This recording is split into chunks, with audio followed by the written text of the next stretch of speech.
Have you ever waged a relentless battle against an invisible adversary? An enemy that is as unpredictable as it is debilitating? Meet Meniere's disease. An insidious condition that lurks in the shadows of the auditory system, Meniere's disease is a chronic inner ear disorder that can disrupt your balance and hearing. Imagine your world spinning out of control, a sudden and intense vertigo that can last for hours. Add to this a constant ringing in the ears, fluctuating hearing loss, neck pain, a feeling of fullness or pressure in the ear, not able to speak easily as before, and the sensation of being like 100 to 400 years old.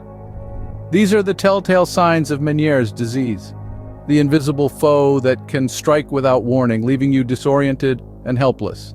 This is not a rare condition.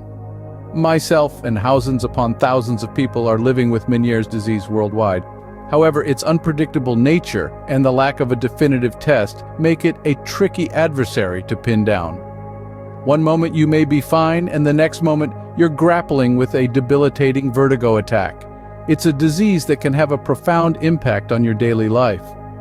As for me and probably many others with Meniere's disease, simple tasks like driving, walking, standing, or even just talking can become a challenge. Imagine trying to navigate your day when the ground beneath you feels like it's constantly shifting.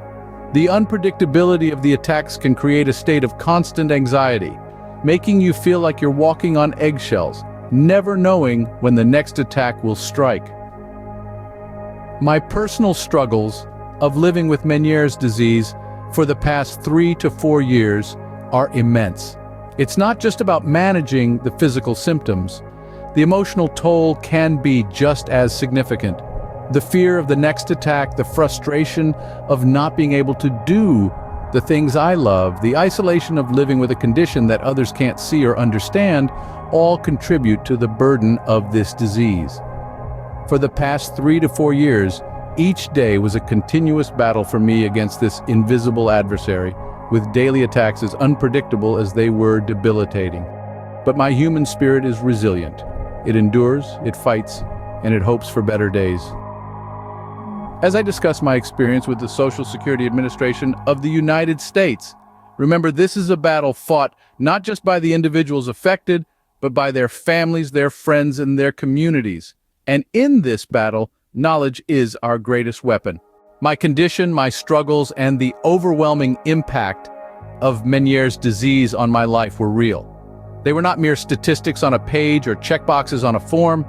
They were the constant ringing in my ears, the unsteady world that spun around me, the nausea that washed over me in waves.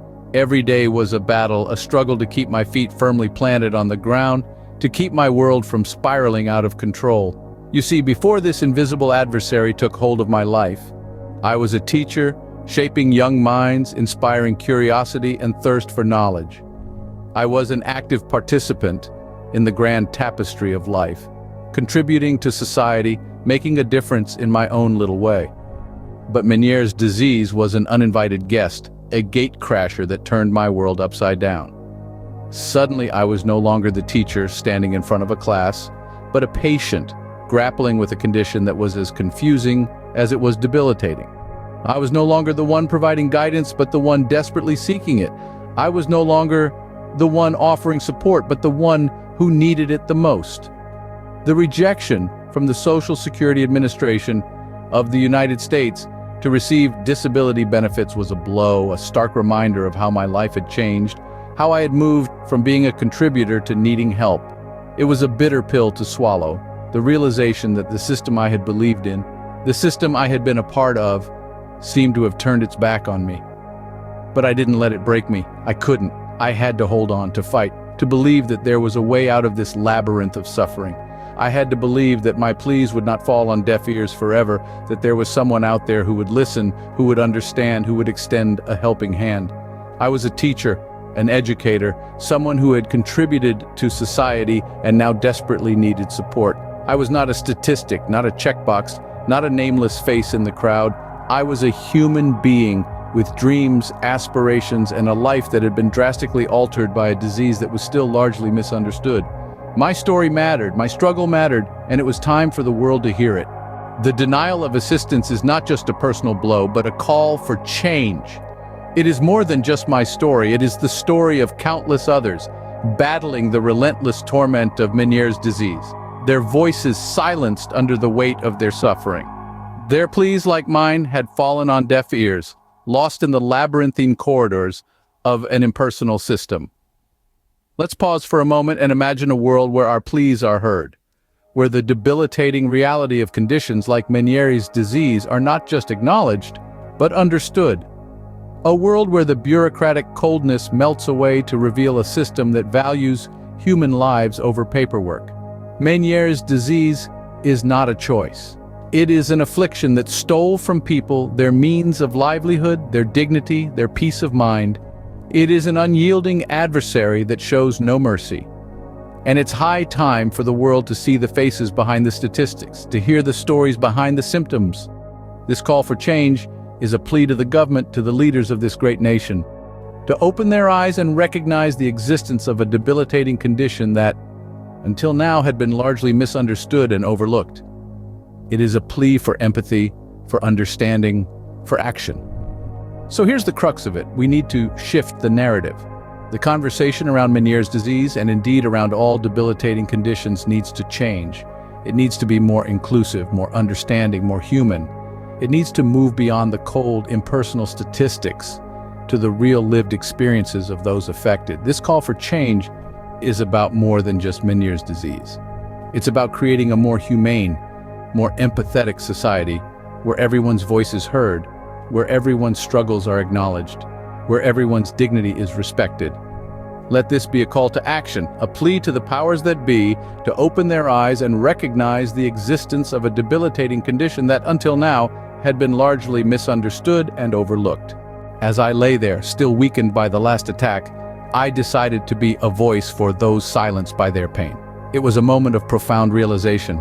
I understood that I had a role to play, a responsibility to shoulder. It was not about me alone anymore. It was about all those battling the invisible foe that is Meniere's disease. The decision to step into the spotlight, to share my personal battles and tribulations, was not an easy one. It was fraught with fear and apprehension. What if my words fell on deaf ears? What if my pleas were lost in the noise of the world? What if my story was dismissed as just another tale of personal hardship? But then, I remembered the countless faces hidden behind the statistics, the many voices muted by their suffering. It was for them that I had to speak up. The road ahead was shrouded in uncertainty. There were no guarantees of success, no promises of immediate change.